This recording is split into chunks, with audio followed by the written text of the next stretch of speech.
Oi pessoal, tudo bom? No vídeo de hoje a gente vai falar sobre um repetitivo que tratou de chamamento ao processo no caso de fornecimento de medicamentos por entes federados. Mas antes eu queria te contar algumas novidades. Como vocês podem ver, a gente está num lugar novo e agora acabaram os ruídos, muita gente reclamou, com razão. Eu estava gravando num lugar um pouco barulhento, até encontrar uma sala um pouco mais tranquila, um lugar onde eu vou gravar um vídeo com os vídeos para vocês de uma maneira mais com cara de vídeo de YouTube mesmo. Eu tô tentando fazer isso, só que ainda tá em construção. Vocês estão vendo aqui que ainda tá meio escuro, alguma coisa ainda não tá boa. Eu ainda vou melhorar algumas coisas, mas por enquanto, pelo menos o barulho já acabou e eu prometo pra vocês que vai melhorar a partir de agora, tá? O som vai melhorar, a luz vai melhorar também. Eu tô me dedicando um pouco mais a isso agora. Então vamos falar hoje sobre o informativo 539 do STJ, conjugar com uma decisão recente do STF, tá?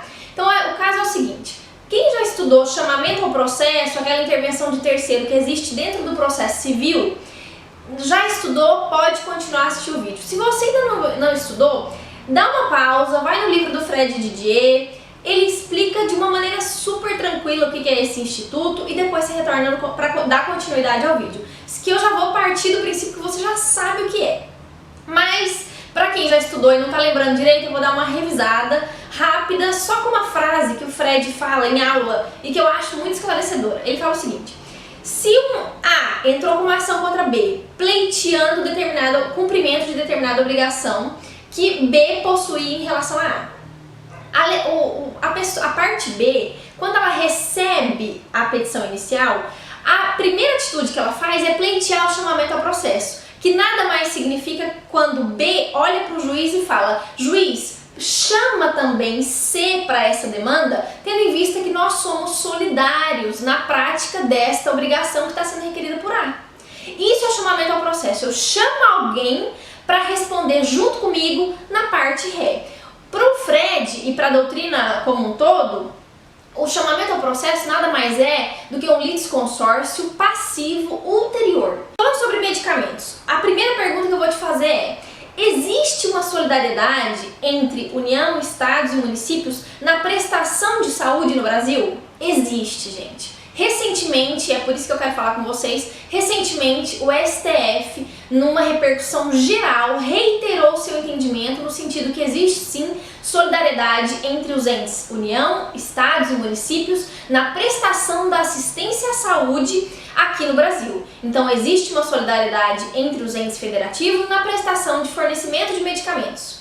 E aí, partindo desse princípio, um determinado estado, Santa Catarina, por exemplo, quando ela foi suscitada no processo para que prestasse uma assistência fornecendo determinado medicamento, o que ela fez? Chamou ao processo a União, tendo em vista a nossa solidariedade no fornecimento de medicamentos.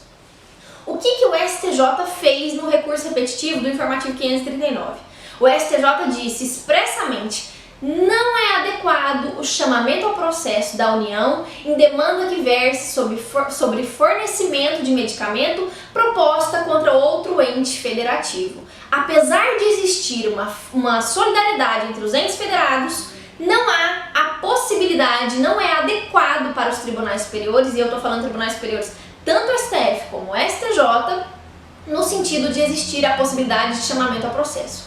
Agora a gente vai para as justificativas. Quem já estuda há mais tempo está cansado de saber a justificativa mais batida que todo mundo fala, que é aquela: o chamamento ao processo, nesse caso, de um Estado chamando a União para o processo, para fornecimento de medicamento, é uma medida meramente protelatória, que causa tumulto processual e prejudica a celeridade.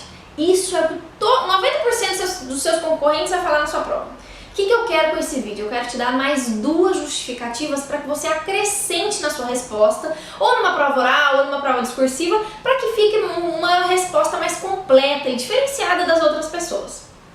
Então, fazendo uma conjugação entre jurisprudência STF e jurisprudência STJ, eu cheguei a 3 fundamentos. O primeiro fundamento foi esse que eu acabei de falar para vocês: causa tumulto, prejudica a celeridade, é uma medida protelatória. 2. Não se admite interpretação extensiva do artigo 77, inciso 3 do Código de Processo Civil para alcançar uma prestação de entrega de coisa certa. Lá Mas você vai verificar agora, o artigo 77, inciso 3 do Código de Processo Civil, fala que caberá chamamento ao processo no caso de existência de solidariedade para pagar quantia. Quando a gente fala em fornecer medicamento, nós estamos falando de entrega de coisa. Não dá para interpretar extensivamente assim, essa pagar quantia, essa solidariedade no sentido de pagar, para estender a interpretação para entregar coisa, entregar medicamento.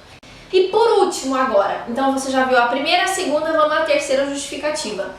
Para o STF, é um meio inconstitucional o chamamento ao processo, nesse caso de fornecimento de medicamentos, para evitar o acesso ao remédio pela parte contrária, prejudicando, no caso, ele é inconstitucional, porque ele fere o direito à saúde que está expresso na Constituição Federal. Então, 3 justificativas importantíssimas para a sua prova. É medida meramente protelatória, não se admite interpretação extensiva do 77 e é meio inconstitucional para evitar acesso ao remédio pela parte contrária, tá? Memorizem essas justificativas, vai ser um diferencial na sua prova. Então a gente se vê nos próximos vídeos. Um beijo para todo mundo, bons estudos, até semana que vem, tchau!